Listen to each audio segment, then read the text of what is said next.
الحمد للہ رب العالمین والصلاة والسلام علی خاتم الانبیاء والمرسلین وعلی آلہ وصحبہ ومن تبعہم بإحسان الی یوم الدین اما بعد۔ الحمد للہ رب العالمین والصلاة والسلام علی خاتم الانبیاء والمرسلین وعلی آلہ وصحبہ ومن تبعہم بإحسان الی یوم الدین اما بعد۔ اللہ تعالیٰ کا فضل و کرم ہے کہ ہم لوگ سیرت کے اس درس میں ہم شریک ہیں۔ اللہ تبارک و تعالیٰ نے جہاں اپنے اوپر ایمان کی بات کہی ہے، اللہ سبحانہ و تعالیٰ نے اس بات کا بھی ذکر کیا ہے کہ اللہ کے رسول صلی اللہ علیہ وسلم پر بھی ایمان لایا جائے۔ جیسے اللہ تبارک و تعالیٰ نے ارشاد فرمایا، یا ایھا الذین آمنوا آمنوا باللہ ورسولہ۔ تو انشاءاللہ جو کتاب ہم لوگ سیرت کے موضوع پر پڑھنا چاہتے ہیں وہ ہے الرحیق المختوم۔ سب سے پہلے میں کتاب شیئر کر لیتا ہوں، اس کے بعد ہم لوگ ذرا تفصیل کے ساتھ ساری باتوں کو پڑھیں گے۔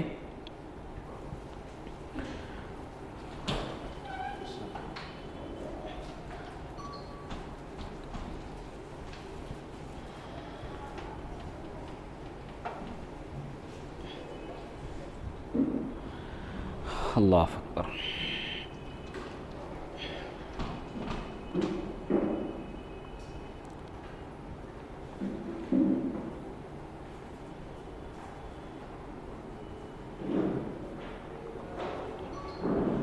تو شاید اس میں یہ نہیں ہو رہا ہے، میں آپ کو انشاءاللہ تو ایسے ہی میں اپنے طرف سے کتاب آج پڑھوں گا، اور جو باتیں ہم لوگ آج کی اس درس میں سنیں گے، الرحیق المختوم یہ کتاب ہمارے ساتھ رہے گی اس سارے درس میں۔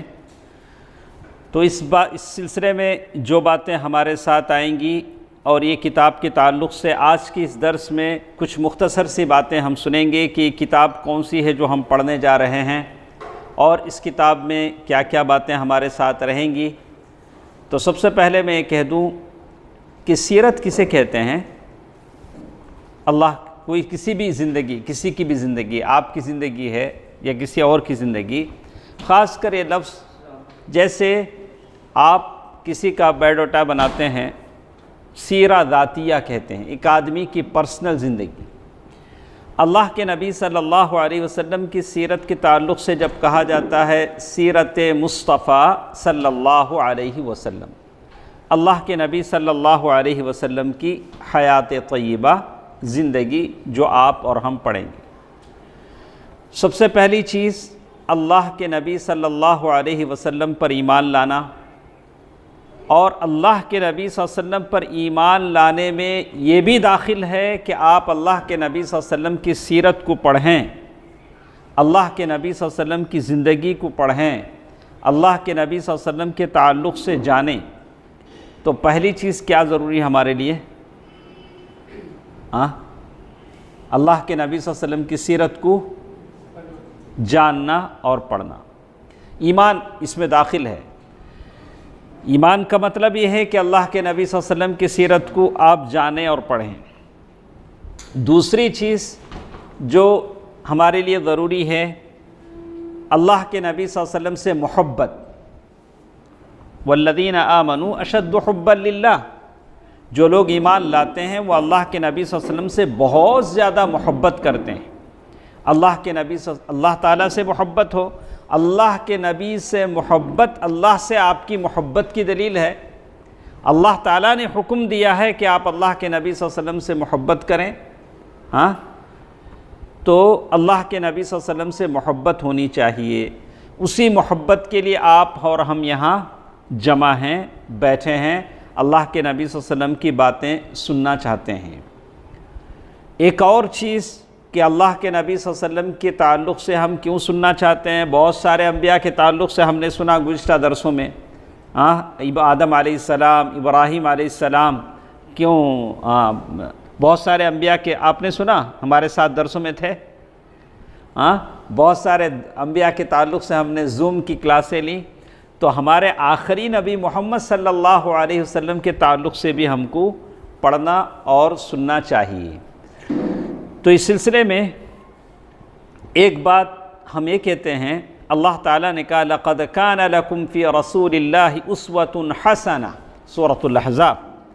اللہ تعالیٰ نے کہا کہ اللہ کے نبی صلی اللہ علیہ وسلم آپ کے لیے بہترین نمونہ ہے، تو آپ کے لیے ضروری ہے کہ اللہ کے نبی صلی اللہ علیہ وسلم کی سیرت کو پڑھیں، اللہ کے نبی صلی اللہ علیہ وسلم کی سیرت کو سنیں، اس لیے کہ اللہ کے نبی صلی اللہ علیہ وسلم ہمارے لیے بہترین نمونہ ہیں۔ اگر آپ جانیں گے نہیں کہ اللہ کے نبی صلی اللہ علیہ وسلم کیسے رہتے تھے، کیسے سلوک کرتے تھے، اللہ کے نبی صلی اللہ علیہ وسلم کے اخلاق مبارکہ کیسے تھے، آپ گفتگو کیسے کرتے تھے، تو بالکل آپ اللہ کے نبی صلی اللہ علیہ وسلم کو اپنا اسوہ نہیں بنا سکیں گے۔ آپ پڑھیں گے کہ اللہ کے نبی صلی اللہ علیہ وسلم ایک بہترین تاجر تھے، تو آپ اللہ کے نبی صلی اللہ علیہ وسلم کو اسوہ بنائیں گے اپنی تجارت میں۔ آپ پڑھیں گے کہ اللہ کے نبی صلی اللہ علیہ وسلم ایک بہترین اور مثالی باپ تھے، تو آپ ایک بہترین مثالی باپ بنیں گے۔ اور آپ یہ پڑھیں گے کہ اللہ کے نبی صلی اللہ علیہ وسلم اپنے دوستوں کے ساتھ، دشمنوں کے ساتھ، گھر میں اپنی بیوی کے ساتھ، چھوٹے بچوں کے ساتھ کیسا سلوک کرتے تھے، تو ویسے آپ سب کے ساتھ سلوک کریں گے۔ آپ اب جا کر اللہ کے نبی صلی اللہ علیہ وسلم آپ کے لیے اسوہ ہیں، نمونہ ہیں۔ دوستو عزیزو، اسی لیے ہم سیرت بھی پڑھتے ہیں۔ اور ایک چیز اللہ تعالیٰ نے یہ بھی کہا،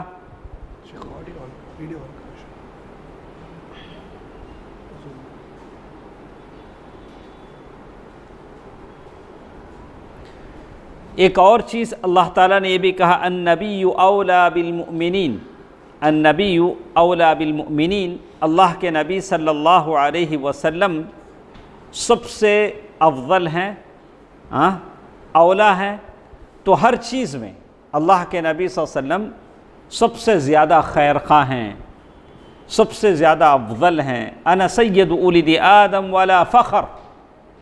تو معلوم یہ ہوا کہ جتنا ہم سیرت کو پڑھیں گے اللہ کے نبی صلی اللہ علیہ وسلم سے اتنا زیادہ محبت کریں گے۔ اللہ کے نبی صلی اللہ علیہ وسلم سے محبت اللہ سے محبت کی دلیل ہے، اس لیے کہ اللہ کے نبی صلی اللہ علیہ وسلم اللہ تعالیٰ کی طرف سے نامزد کیے ہوئے رسول ہیں، آخری رسول ہیں، تو ضروری ہے کہ آپ اور ہم سیرت پڑھیں۔ سیرت پڑھنے کے یہ فوائد ہیں۔ انشاءاللہ ہم آپ کو کچھ ضروری باتیں بتائیں گے کہ آج کے اس درس میں کہ کچھ ضروری باتیں ہمارے ساتھ ہیں کہ انشاءاللہ۔ تو کتاب شروع کرنے سے پہلے کچھ مقدمات ہیں جس کا جاننا میرے لیے اور آپ کے لیے ضروری ہے، اور ایک تعلیمی درس ہے، وعظ و بیان نہیں ہے کہ میں زور زور سے تقریر کروں آپ سنیں، اس میں سوال و جواب بھی ہوتا ہے، آپ سوال و جواب کر سکتے ہیں۔ انشاءاللہ آپ کے سوالات کا جواب بھی ہم اس درس میں دیں گے۔ تو سب سے پہلی چیز جو مجھے آپ کے سامنے بتانا تھا کہ یہ کتاب جو ہم پڑھنے جا رہے ہیں الرحیق المختوم، اس کتاب کا نام انہوں نے رکھا۔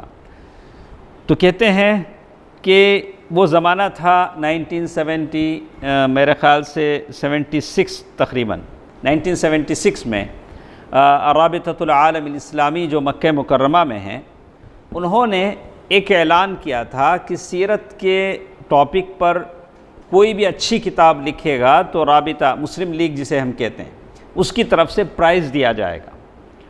تو دنیا سے 1000 سے زائد مضامین، رسالے، کتابیں لکھی گئیں، اور اس میں اردو، انگریزی، بہت سارے لینگویجز میں بھی تھی۔ تو اس میں سے ایک کتاب تھی جو شیخ صفی الرحمن مبارک پوری رحمہ اللہ، انہوں نے وہ کتاب لکھی جس کو پہلا انعام 50,000 ریال پہلا انعام دیا گیا۔ کس کی طرف سے؟ رابطۃ العالم الاسلامی بمکہ المکرمہ، یعنی 50,000 ریال۔ تو اصل میں شیخ جب اپنے دیباجے میں لکھتے ہیں یعنی پری نوٹس میں کہ انعام کا معاملہ نہیں تھا، یہ تھا کہ ایک کام ہو جائے، سیرت پر ایک کتاب لکھی جائے، اللہ کے نبی صلی اللہ علیہ وسلم کی زندگی پر ایک کتاب لکھی جائے۔ تو ایک کتاب عربی زبان میں لکھی گئی، الرحیق المختوم کس میں لکھی گئی؟ عربی زبان میں۔ تو جو میں نے ترجمہ آپ کو بھیجا ہے اس میں عربی میں بھی ہے، تمل میں بھی ہے، انگلش میں بھی، دا سیلڈ نیکٹر انگلش میں بھی ہے۔ آپ جو بھی کتاب چاہے آپ پڑھ سکتے ہیں، اگر آپ تمل جانتے ہیں، اردو جانتے ہیں، انگلش جانتے ہیں، لیکن ہمارے ساتھ پڑھیں۔ یہ خاص چیز کی طرف میں اشارہ کر دینا مناسب سمجھتا ہوں۔ شیخ لکھتے ہیں کہ یہ کتاب پوری کتاب 600 پیجز ہے، 600 سے اردو میں جو ہے 600 صفحے ہیں۔ تو ہم لوگوں نے کتنے دن کا رکھا؟ 120 ڈیز 120 ڈیز میں ہم کو ختم کرنا ہے۔ اور یہ کتاب لکھتے ہوئے شیخ نے شروع میں لکھا کہ انہوں نے اتنا لمبا نہیں لکھا کہ لوگ بیزار آ جائیں، اتنا شارٹ مختصر نہیں لکھا کہ لوگوں کی سمجھ میں نہ آئے۔ شیخ نے اس کو ایسے کیا کہ ایسے کہ سمندر کو کوزے میں بند کر دیا، اور جہاں اختلافی مسائل آئے، مطلب کوئی ایسا واقعہ آیا جس کے بارے میں لوگوں نے الگ الگ باتیں کہیں، تو شیخ نے جو راجح مسئلہ ہے، راجح بات ہے، اسے پیش کر دیا۔ تو آپ لوگ بھی جو میں کہوں کتاب میں پڑھوں، اسے آپ سن کر اپنے دل کو اطمینان کر لیں۔ آپ بھی اگر ایسے ہی جائیں گے تو ہمارا درس بھی کیا ہو جائے گا؟ لمبا ہو جائے گا۔ 120 دن میں ہم کیا نہیں کر سکیں گے؟ اس کو ختم نہیں کر سکیں گے۔ جو راجح بات ہے اس کو شیخ نے پیش کیا، اسی بات کو ہم آپ کے سامنے پیش کریں گے۔ تو یہ کتاب ہے الرحیق المختوم، جو شیخ نے لکھا ہے، شیخ صفی الرحمن مبارک پوری رحمہ اللہ۔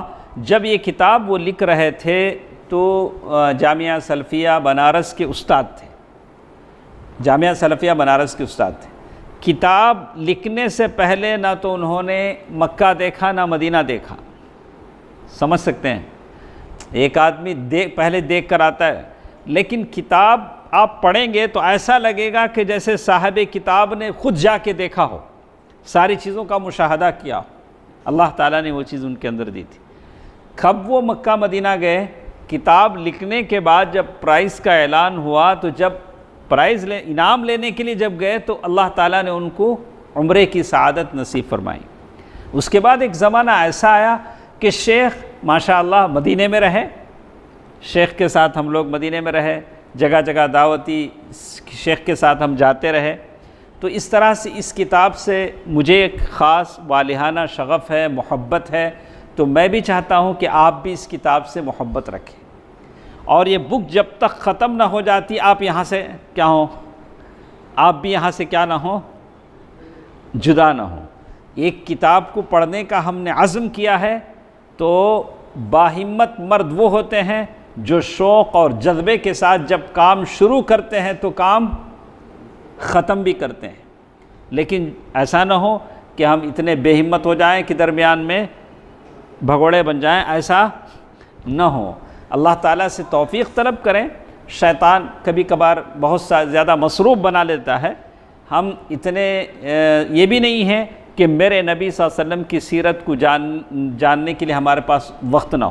ہاں، اللہ تعالیٰ آپ کے وقت میں برکت دے، آپ ہمارے ساتھ چلیں۔ اللہ تعالیٰ جو کچھ ہم پڑھتے ہیں، اللہ تعالیٰ اس کو ہمارے لیے ایسا نفع بخش علم بنائے۔ تو یہ چند باتیں ہمارے ساتھ رہیں گی۔ پہلا درس ہے، اس لیے کچھ باتیں انشاءاللہ کل سے اس کو اور مزید بہتر بنانے کی میں بھی کوشش کروں گا۔ اس کو لیپ ٹاپ میں، ٹیب کے بجائے لیپ ٹاپ میں لانے کی کوشش کروں تاکہ آپ اس کو بہتر شکل میں سمجھ سکیں۔ تو کہتے ہیں کہ یہ کتاب جو میں شروع کرنے جا رہا ہوں، تو مجھے یہاں کتاب کی شیئرنگ مشکل ہو رہی ہے، شاید میں نہیں سمجھ پاتا ہوں ٹیب میں کیسا شیئر کرنا ہے۔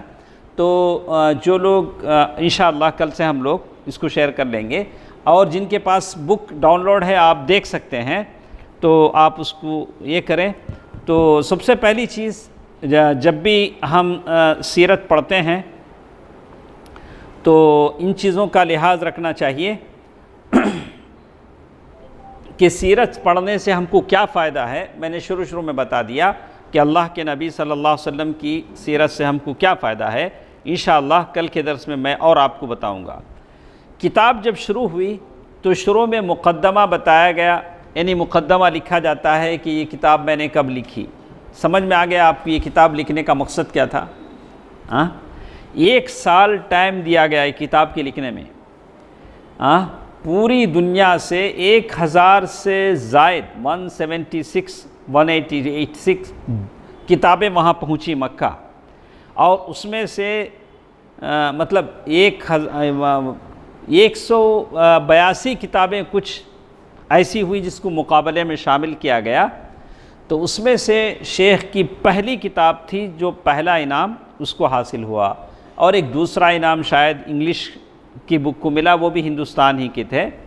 تو یہ کتاب عربی سے اردو میں ترجمہ ہوئی اور یہ ترجمہ ہمارے ساتھ ہے، اور کتاب ہم انشاءاللہ آج جو باتیں ہم پڑھیں گے، یہ درس ہمارے ساتھ 7:33 مطلب 8 بجے تک ہمارا درس ہوتا ہے، 7:15 سے 8 o'clock تک 8 بجے تک ہمارا درس ہوتا ہے۔ تو آج کی اس دن میں ہمارے پاس آدھا گھنٹہ باقی ہے، تو اس آدھے گھنٹے کے درس میں ہم پڑھیں گے۔ سب سے پہلے شیخ نے جو شروع کیا اردو کتاب میں پیج نمبر 33، تو کیسے کریں گے بھائی؟ کیا عربی سے پڑھا جائے یا اردو سے پڑھا جائے یا انگلش سے پڑھا جائے؟ اچھا، تو آپ جیسے آپ کا من آتا ہے ایسے دیکھ لیں۔ میں صرف اردو میں جو ٹائٹل ہے میں بول دیتا ہوں، آپ اس کو انگلش میں تلاش کر لیں۔ آپ کے پاس ہے، ڈاؤن لوڈ ہے بک۔ تو جو لوگ ہمارے ساتھ بیٹھے ہیں سب سے کہوں گا کہ گروپ میں شامل کر کے ساروں کو آپ، میں نے سارے کتابیں میں گروپ میں بھیجا ہے۔ سب سے پہلی چیز جو آج کے اس درس میں ہم پڑھیں گے، عرب۔ عرب کسے کہتے ہیں؟ عرب کا مطلب کیا ہے؟ ہم لوگ سنتے ہیں یہ عربی ہے، عرب والے ہیں، عرب ایک جگہ کا نام ہے، تو شیخ نے وہاں سے شروع کیا کہ عرب کسے کہتے ہیں؟ محل وقوع اور قومیں۔ عرب کہاں پڑتا ہے؟ عرب کی سرزمین کہاں پڑتی ہے؟ یہ کہاں ہیں، اور وہاں کیا کیا ٹرائب، کیا کیا قومیں بستی ہیں۔ یعنی ہماری مجبوری یہ ہے کہ ہم لوگ نہ دوستوں کے بارے میں جانتے ہیں نہ دشمنوں کے بارے میں جانتے ہیں۔ روزانہ ہم پڑھتے ہیں غیر المغضوب علیہم ولا الضالین، اس کی تفسیر میں جب جاتے ہیں المغضوب علیہم کون ہے، ولا الضالین کون ہے؟ معلوم ہے یہود و نصارہ ہیں، اور سمجھتے ہیں کہ ہمارے دشمن ہیں، لیکن آپ کیا جانتے ہیں کہ یہودی کس کتاب کی تلاوت کرتے ہیں؟ ہم کو معلوم ہے؟ آپ لوگوں میں سے کس کو معلوم ہے؟ رفیق بھائی، رفیق ایک مطلب میرے سامنے جتنے بیٹھے ہیں اس میں گنے چنے 2-3 کو معلوم ہوگا۔ ہمارے ادریس بھائی ہیں، رفیق بھائی ہیں۔ یہودی کس کتاب کی تلاوت کرتے ہیں، ان کے کیا کیا عقائد ہیں، ان کی عبادتیں کیسی ہیں، جانکاری ہونی چاہیے، معلومات ہونی چاہیے۔ اور نصارہ کی ان کے پاس کتنے اناجیل ہیں، ان کی کیا عقائد ہیں، کیا کیا، یہ ساری باتیں۔ نہ دشمنوں کی خبر ہے نہ دوستوں کی خبر ہے۔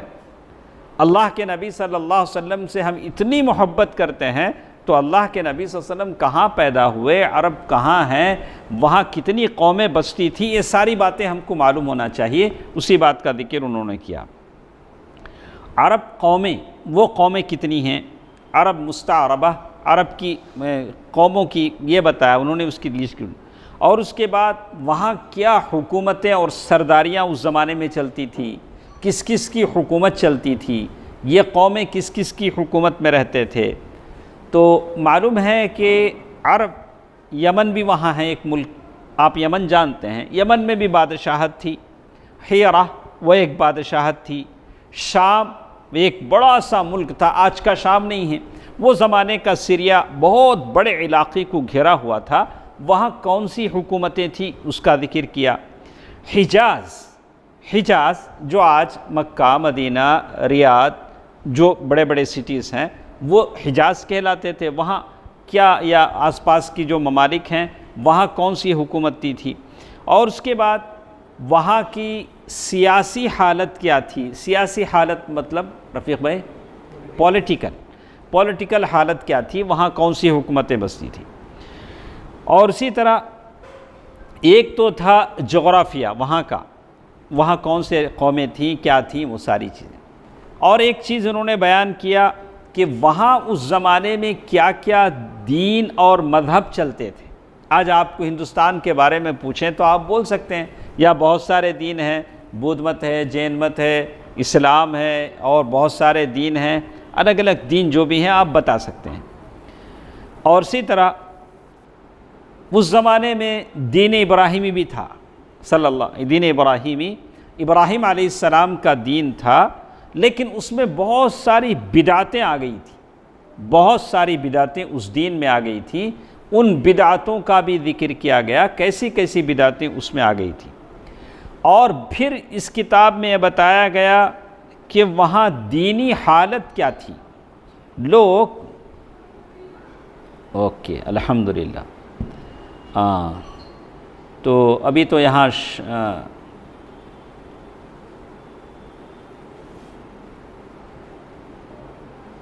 تو جیسے بتایا گیا کہ دینی حالت کیا تھی، تو اس سلسلے میں وہ کہتے ہیں اس کے بعد اس کتاب میں اور باتیں بتلائی گئی ہیں.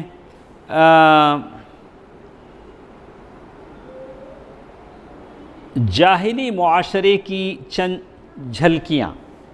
اس وقت کا جو جاہلی معاشرہ تھا اس کی، وہ جاہلیت میں لوگ کیا کیا کرتے تھے. ایک بات بولیں، جاہلیت میں لوگ کیا کیا کرتے تھے بشیر بھائی؟ جاہلیت میں لوگ کیا کیا کرتے تھے؟ ماشاءاللہ، وہی چاہ رہا.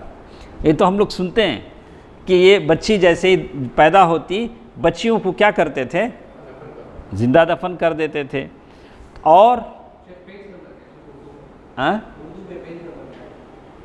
اردو میں ہمارے ساتھ پیج نمبر ہے 5.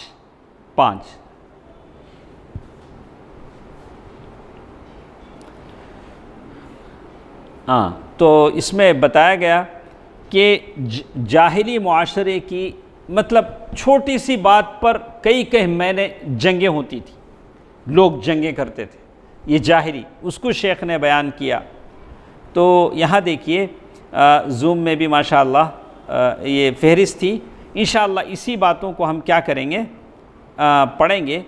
تو اس کے بعد بک میں لے جائیے، یہ ہمارے ساتھ بک کی آغاز میں انشاءاللہ ہم شروع کریں گے.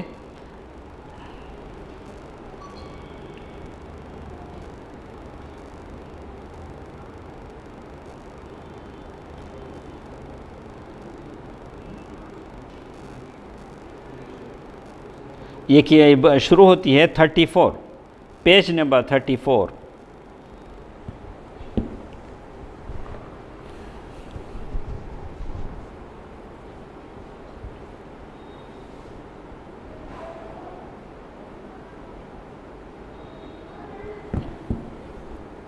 دیکھیے یہ کتاب ہمارے ساتھ ہے جس میں شیخ لکھتے ہیں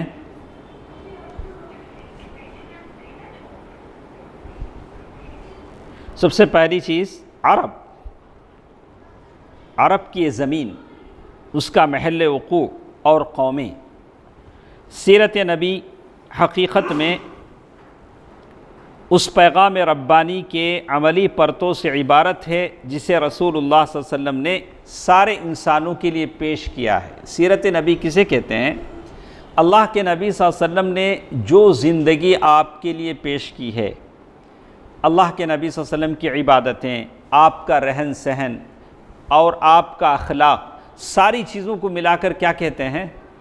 سیرت. سیرت کسے کہتے ہیں؟ بولیے، کون بول سکتے ہیں؟ اللہ کے نبی صلی اللہ علیہ وسلم نے جو کچھ انسانوں کے لیے پیش کیا، عبادت کے طور پر، اخلاق کے طور پر، عقائد کے طور پر، سلوک کے طور پر، آپ کی زندگی کا ہر پہلو کیا کہلاتا ہے؟ سیرت کہلاتا ہے. اسی چیز کو انہوں نے کیا. اللہ کے نبی صلی اللہ علیہ وسلم نے ایسی زندگی پیش کی کہ لوگوں کو تاریکیوں سے نکال کر نور کی طرف لایا. نور کی طرف لایا. تو کہتے ہیں کہ سیرت کا یہ مختصر سا مختصر سی باتیں جب پڑھی جاتی ہیں تو اللہ کے نبی صلی اللہ علیہ وسلم کہاں پیدا ہوئے، کس علاقے میں پیدا ہوئے، وہاں کون سی قومیں تھیں، ان باتوں کا بھی جاننا ضروری ہوتا ہے۔ تو عرب کا محل وقوع، عرب کے بارے میں جب آپ کہتے ہیں تو عرب کسے کہتے ہیں، تو کہا کہ لغوی حساب سے، زبان یعنی لینگویج کے حساب سے عرب کہتے ہیں بے آب و یعنی جہاں پانی نہ ہو، کوئی چیز نہ ہو، اس زمین کو کہتے ہیں۔ عرب کسے کہتے ہیں؟ ایسی زمین جو بنجر ہو، جہاں پانی نہ ہو، جہاں کچھ بھی نہ ہو، اسے عرب کہتے ہیں۔ تو عرب کے اس کے بعد یہ زمین، وہ تو یہ تھا، تو یہ زمین کہاں ہے؟ تو انہوں نے کہا کہ مشرق میں خلیج عرب اور جنوبی عراق کا بہت بڑا حصہ ہے، جنوب میں بحر عرب ہے جو در حقیقت بحر ہند کا پھیلاؤ ہے۔ یہ ساری باتیں ہم کو معلوم ہیں، آپ بھی پڑھے ہیں، ہم تیزی کے ساتھ گزرتے ہیں۔ تو یہ ساری باتیں شیخ نے عرب کے بارے میں کہا ہے کہ عرب کسے کہتے ہیں، کہاں یہ چیز واقع ہے۔ تو آگے شیخ لکھتے ہیں اس کے بعد والے صفحے پر عرب قومیں، عرب قومیں۔ تو عرب قوموں کی وجہ سے کہا کہ کون کون سی قومیں عربوں کی پائی جاتی ہیں، تو اس سلسلے میں کہتے ہیں نسل کے اعتبار سے یہ قومیں 3 قسموں پر بڑھتی ہیں۔ کتنے؟ 3 قومیں، 3۔ اس میں وہ کہتے ہیں کہ عرب بائدہ، عرب بائدہ، بائدہ ایسی عرب قومیں جو مٹ گئیں، ان کا نام و نشان نہیں ہے، عرب تھی لیکن مٹ گئیں، جیسے ان عاد ہے، قوم ثمود ہے، یہ عرب قومیں تھیں لیکن کیا ہو گئیں؟ مٹ گئیں۔ اور اسی طرح عمالقہ ہیں، جدیس ہیں، یہ ساری قومیں۔ عرب کی پہلی قسم کیا ہے؟ بائدہ، بائدہ معنی کیا ہے؟ مٹ جانا، مٹ جانا۔ اور اس کے بعد ایک دوسری قوم عرب عاربہ، یعنی وہ عرب قبائل، نام بتایا گیا یعرب بن یشجب بن قحطان، وہ آدمی تھا، اس کی نسل سے ایک قوم پیدا ہوئی، تو انہی قحطانی عرب کہا جاتا ہے۔ یہ عرب کون سے ہیں؟ عرب مستعربہ، عرب عاربہ، عرب عاربہ۔ اور ایک قوم ہے عرب مستعربہ، عرب مستعربہ یعنی وہ عرب قبائل جو حضرت اسماعیل علیہ السلام کے نسل سے ہیں۔ اس طرح سے عرب کتنے ہوئے؟ 3۔ ایک تو جو مٹ چکے، یہ قبیلہ قحطان کے، اور تیسرے ہیں اسماعیل علیہ السلام کے۔ تو پھر انہوں نے ایک ایک لوگوں کا تجزیہ پیش کیا کہ عرب عاربہ کسے کہتے ہیں، یعنی قحطانی۔ اتنا ڈیٹیل ہم کو جانے کی ضرورت نہیں، بس اتنا مختصر کیا یاد رکھیں گے؟ عرب کتنے، بس اتنا یاد رکھیں بس۔ تو زیادہ سے زیادہ ہم اگر جاننا چاہیں گے تو یہ سارے قبائل کے ہیں، اسے آپ جان سکتے ہیں۔ عرب مستعربہ کے بارے میں البتہ ہم کو جاننا پڑے گا، اس لیے کہ ہماری ساری بات کس پر ہے؟ اسماعیل علیہ السلام۔ تو ان کے جد اعلیٰ سیدنا ابراہیم علیہ السلام، ابراہیم علیہ السلام کس گاؤں سے آئے؟ شہر ار، عراق کے ایک گاؤں شہر ار۔ تو ذکر ہم پڑھ چکے ہیں، یہاں سے ہجرت کر کے شہر حران تشریف لے گئے، اور پھر وہاں سے فلسطین جا کر اسی کو اپنی پیغمبرانہ سرگرمیوں کا مرکز بنا لیا۔ ابراہیم علیہ السلام اپنا شہر چھوڑا، لوگوں نے جب نہیں مانا، بتوں کی پوجا کرنے لگے، تو ابراہیم علیہ السلام نے کیا کیا؟ اپنا شہر چھوڑ کر، باپ کو چھوڑ کر، بادشاہ کو چھوڑ کر اپنی بیوی کے ساتھ نکلے۔ کون بیوی ساتھ تھی؟ ہاں، ابراہیم علیہ السلام کے ساتھ کون بیوی ساتھ تھی؟ ہاں، اسی لیے تو جانتے ہیں، اسی لیے پڑھتے ہیں۔ ابراہیم علیہ السلام اپنے گاؤں سے نکلے تو کون بیوی اور ایک بھانجے یا بھتیجے ساتھ؟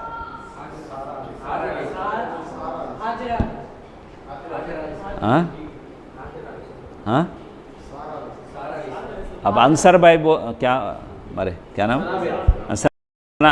ثناء اللہ بھائی بولتے ہیں، ہاں بولیے ثناء اللہ۔ سارا تھی، اور ایک کون پیغمبر تھے؟ ہاں دیکھیں یہ دونوں تو ساتھ تھے، انہی دونوں کے ساتھ تو نکلے تھے. ہم لوگ پڑھے ہیں، ہم لوگ خص الانبیاء میں پڑھے ہیں، یہ دونوں کے ساتھ نکلے تھے. اور ہاجر، اس کے بارے میں اور ایک بیوی جو اس نے ہدیہ تحفے میں دیا تھا، ان کا نام کیا تھا؟ ہاجر. ان کے بارے میں کہتے ہیں وہ باندی تھی، لونڈی، حالانکہ نہیں تھی، وہ فرعون کی خود بیٹی تھی. وہی بات شیخ صفی الرحمن مبارک پوری رحمہ اللہ نے اپنی سیرت میں لکھی ہے کہ وہ کیا تھی؟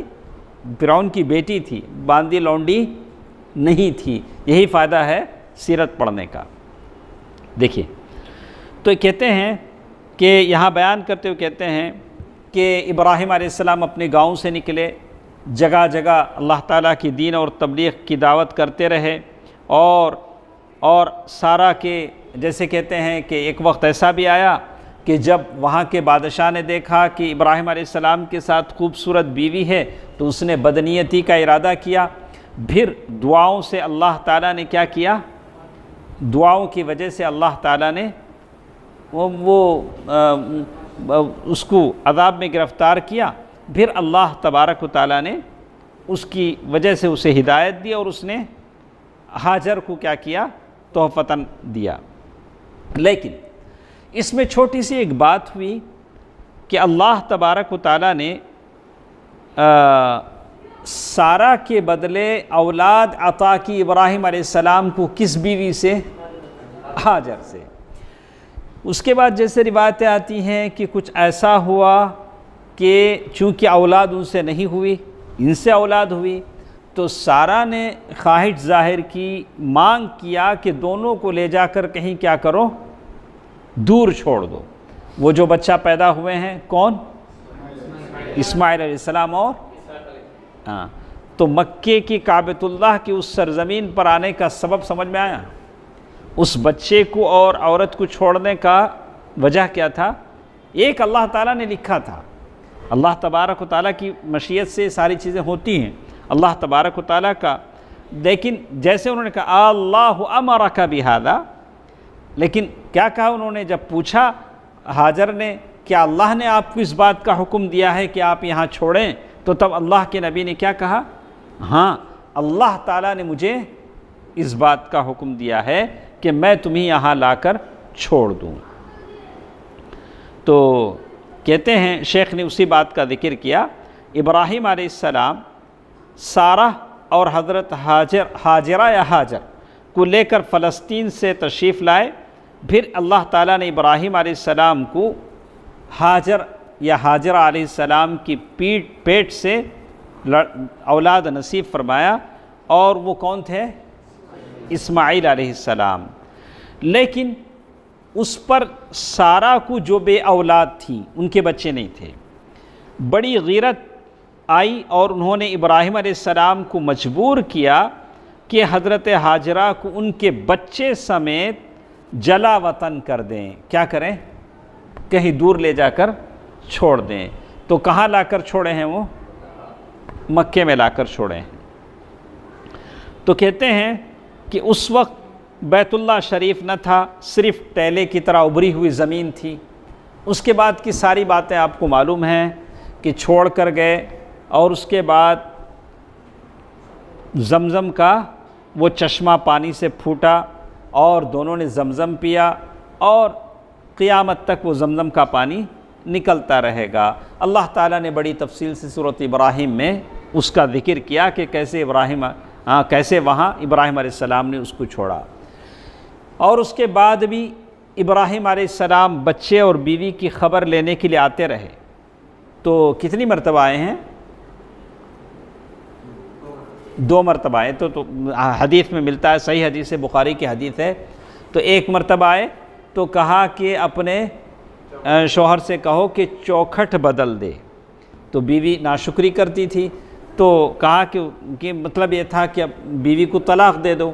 اس کے بعد اللہ تعالیٰ کے حکم سے باپ اور بیٹے نے کعبۃ اللہ کی تعمیر کی، کعبۃ اللہ کو بنایا. اللہ تعالیٰ نے جب حکم دیا کہ وَأَذِّن فِي النَّاسِ بِالْحَجِّ أَتُوكَ رِجَالًا وَعَلَىٰ كُلِّ ضَامِرٍ يَأْتِينَ مِنْ كُلِّ فَجٍّ عَمِيقٍ، کعبۃ اللہ کی تعمیر کی. اور تعمیر کرتے کرتے اللہ تعالیٰ سے دعا کریں یا اللہ ہم یہ تیرا گھر بنا رہے ہیں، یا اللہ اس کو تو قبول فرما۔ گھر کس کے حکم سے بنا رہے ہیں؟ اللہ کے حکم سے، اور پھر ڈر ہے کہ اللہ قبول نہ کرے۔ اللہ نے حکم دیا کہ بناؤ، اور پھر اللہ ہی سے دعا کر رہے ہیں کہ یا اللہ اس گھر کے بنانے کو کیا کر، قبول فرما۔ تو پھر اللہ تعالیٰ نے ایک جیسے حج کا ایک اصول اللہ تعالیٰ نے بنا دیا، کہا کہ یہ شعائر ہیں، جیسے ہر قوم کے اس کے شاعر ہوتے ہیں اور کعبۃ اللہ کا حج ہوتا ہے۔ تو وہ جو قبیلہ تھا جس میں اسماعیل علیہ السلام کی شادی ہوئی تھی، قبیلہ جرہم تھا۔ کون سا قبیلہ تھا؟ قبیلہ جرہم۔ تو اس قبیلے میں اسماعیل علیہ السلام تھے، اور کئی سال تک وہ قبیلہ کعبۃ اللہ کی ساری ذمہ داری کیا کرتا تھا؟ سنبھالتا تھا۔ وہی قبیلہ ساری ذمہ داری سنبھالتا تھا، اسی قبیلے کی نگہداشت سے سارے کام ہوتے تھے۔ تو یہاں ہمارے ساتھ کچھ باتیں اور بھی ہیں، انشاءاللہ ہم یہاں پڑھتے ہیں۔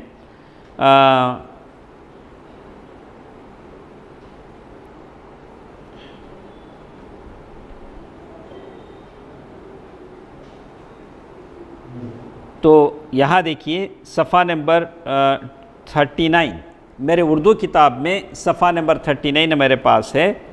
تو کہتے ہیں کہ اسماعیل علیہ السلام کے جوان ہونے سے پہلے کم از کم ایک بار حضرت ابراہیم علیہ السلام نے مکے کا سفر ضرور کیا تھا، لیکن مکہ آئے تھے، اور اسی بیچ بچپن میں تو جوان ہونے سے پہلے وہ واقعہ پیش آیا جس کا اللہ تعالیٰ نے بیٹے کو ذبح کرنے کا حکم دیا۔ یہ واقعہ بھی بڑی تفصیل سے ہمارے پاس موجود ہے۔ تو کہتے ہیں اسماعیل علیہ السلام کی شادی کہاں ہوئی تھی؟ کس قبیلے میں ہوئی تھی؟ قبیلہ کون سے قبیلے میں؟ جرہم۔ کون سے قبیلے میں؟ عربی یہ ہیں، آپ اس کو ایک مرتبہ یاد کر لیں، کوئی بات نہیں ہے انشاءاللہ۔ تو کہتے ہیں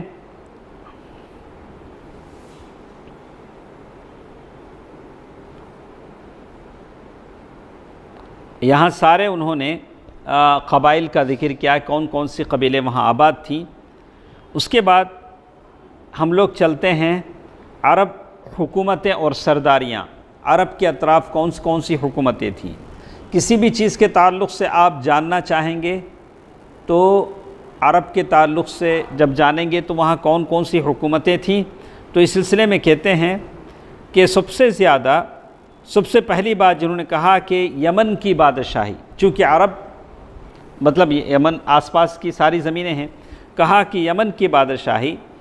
تو یہاں بہت ساری قوموں کا ذکر کیا کہ عرب عاربہ میں سے جو قدیم ترین یمانی قوم معلوم ہو سکی وہ قوم سبا ہے۔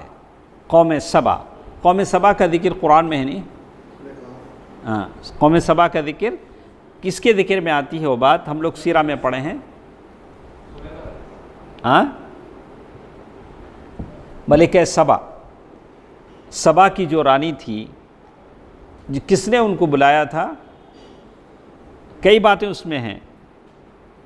سلیمان علیہ السلام کا جب واقعہ ہم پڑھتے ہیں تو وہ ہدہد جو خبر لے کر آیا تھا، انی وجدتھا وقومھا یسجدون للشمس، میں نے دیکھا ہے کہ وہ عورت اور اس کی قوم سورج کو سجدہ کرتے ہیں۔ تو اس نے آ کر خبر دی۔ سلیمان علیہ السلام نے اس کی طرف کیا لکھا؟ ایک خط لکھا۔ اس نے اپنے سارے وزراء سے مشورہ کیا کہ یہ خط میرے پاس آیا ہے، اس میں بسم اللہ الرحمن الرحیم لکھا ہوا تھا۔ بعد میں وہ خود آئیں، پھر سلیمان علیہ السلام سے ملاقات کیا۔ اس کے آنے سے پہلے سلیمان علیہ السلام نے اس کا تخت منگوا لیا، اور تخت بڑی تیزی کے ساتھ، کسی نے کہا کہ آپ کے پلنگ جھپکتی ہے ہم تخت لا لیں گے۔ بعد میں وہ تخت بڑی تیزی کے ساتھ لا لیا گیا، اور وہ تخت میں انہوں نے کچھ رد و بدل کیا۔ کہا کہ اہٰذا عرشکی قالت کأنہ ہو، کہ تیرا عرش ہے، تیرا یہ ہے، ویسے ہی لگتا ہے۔ تو یہ بتانا چاہتے تھے اللہ تعالیٰ کی قدرت کتنی ہے، توحید کیا چیز ہے، وہ اس عورت کو وہ کیا کرنا چاہتے تھے؟ بتانا چاہتے تھے۔ تو بہرکیف تو اس میں قوم سبا کا ذکر آتا ہے یمن کا جب ذکر کیا جاتا ہے تو قوم سبا کا ذکر ضرور آتا ہے، اسی کا شیخ نے یہاں ذکر کیا ہے۔ اس دور میں شاہان سبا کا لقب مکرب سبا تھا، یعنی سبا جیسے ہر زمانے میں الگ الگ جگہ کے بادشاہوں کے الگ الگ نام ہوتے تھے۔ فرعون کے جو بادشاہ ہوتے تھے، مصر کے جو بادشاہ ہوتے تھے ان کا نام فرعون ہوتا تھا۔ سبا کی قوم کے جو بادشاہ ہوتے تھے ان کا لقب مکرب سبا، یعنی سبا وہاں کا جو بادشاہ ہوتا تھا ان کا پائے تخت کون سا تھا اس کا ذکر انہوں نے کیا۔ تو ایک بات ہمارے سمجھ میں آئی کہ اس زمانے میں یمن کی بادشاہت تھی، اللہ کے نبی صلی اللہ علیہ وسلم کے زمانے سے پہلے یہ بادشاہت تھی۔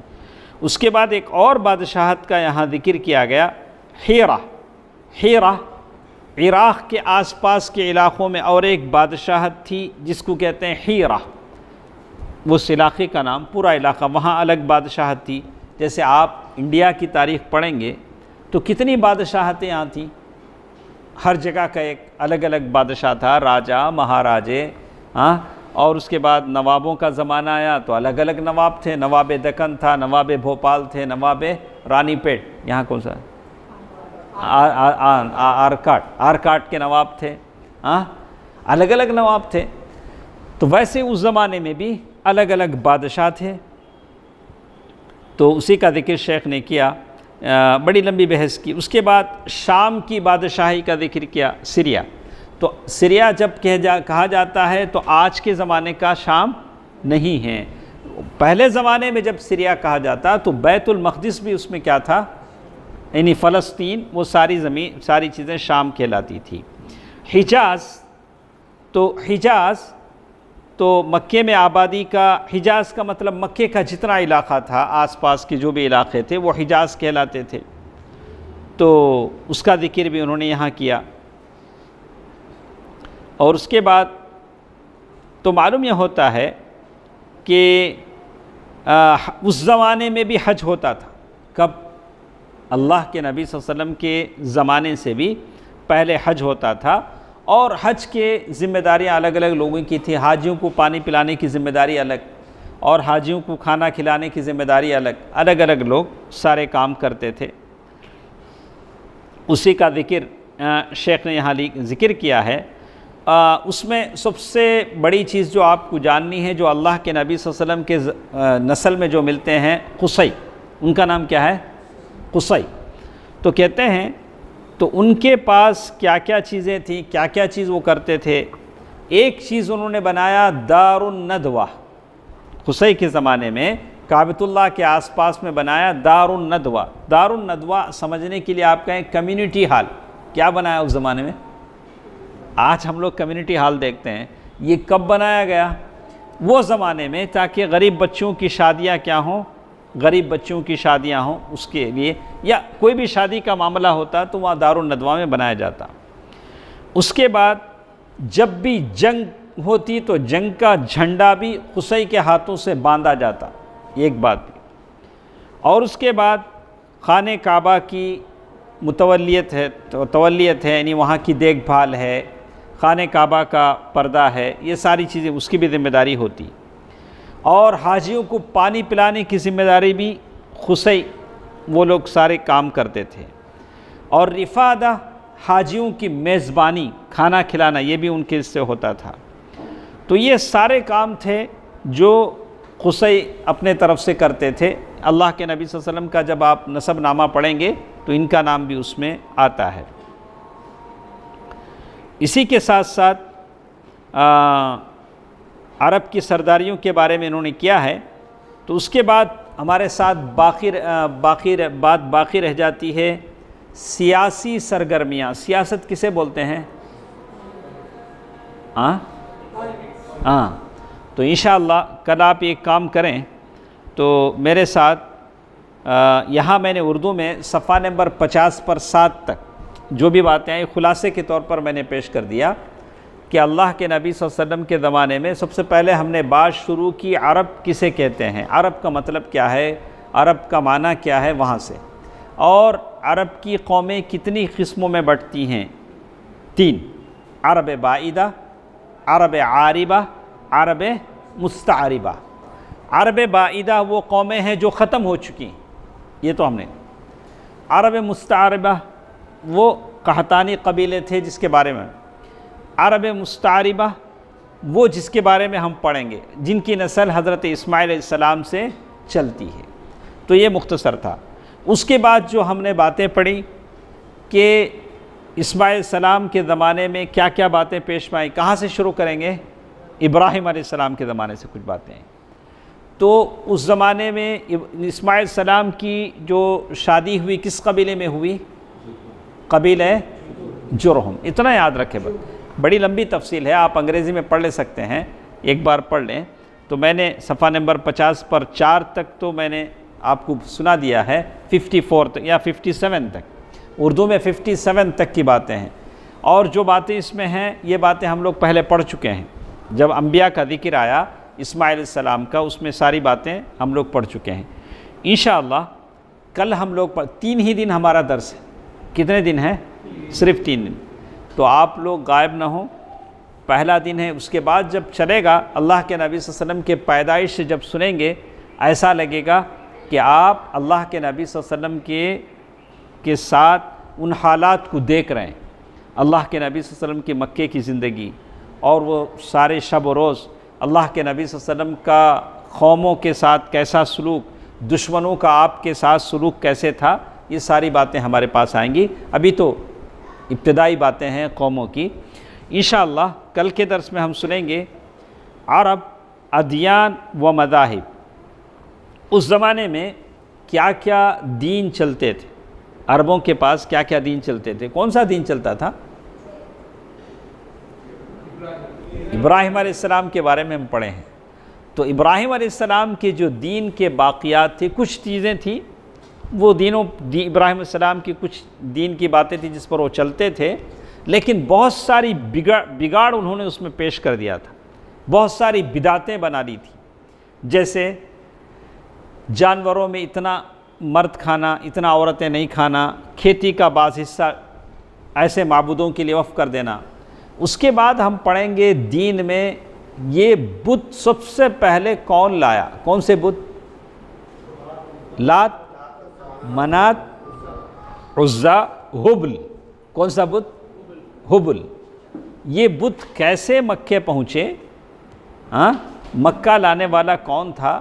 کہاں سے لایا؟ اس کو کیا خواب دکھا؟ یہ ساری باتیں دین کے معاملے میں، یہ ساری چیزیں اللہ کے نبی صلی اللہ علیہ وسلم سے پہلے بطور دین ان لوگوں میں رائج تھی. حبل کی پوجا ہوتی تھی، لات کی، منات کی، عزا کی، وہ لوگ پوجا کرتے تھے. یہ ساری باتیں ہمارے. کچھ لوگ تھے جو عیسائیت پر تھے، کچھ لوگ تھے دین ابراہیمی کی کچھ چیزیں وہاں باقی تھیں. یہ ساری چیزیں ہمارے پاس انشاءاللہ کل کے درس میں آئیں گی. تو میں جتنے ہمارے ساتھ ہیں سب سے کہوں گا کہ آپ یہاں سے نوٹ کر لیں. انشاءاللہ کل کے درس میں ہمارے ساتھ اردو کی کتاب پیج نمبر 58 سے ہم پڑھیں گے کہ عرب میں کیا کیا دین تھے، کیا کیا مذاہب اس زمانے میں مانے جاتے تھے. اللہ تعالیٰ سے دعا ہے کہ اللہ تعالیٰ جو کچھ ہم سنتے ہیں، پڑھتے ہیں، عمل کرنے کی توفیق دے. اللہ تعالیٰ ہمیں اس بات کی توفیق دے کہ بڑے صبر کے ساتھ ہم یہ کتاب پوری طرح سے ختم کر سکیں. تو میں اسی پر بس کرتے ہوئے آپ تمام سے گزارش کروں گا کہ اپنے دوست احباب کو بھی اطلاع دیں کہ احسن طریقے سے ہم لوگ اچھی بات لوگوں کے سامنے پیش کر سکیں، اللہ تعالیٰ کے پاس اس کا اجر پا سکیں. سبحانک اللہم ربنا وبحمدک اشہد ان لا الہ الا انت استغفرک واتوب الیک. والسلام علیکم ورحمۃ اللہ وبرکاتہ.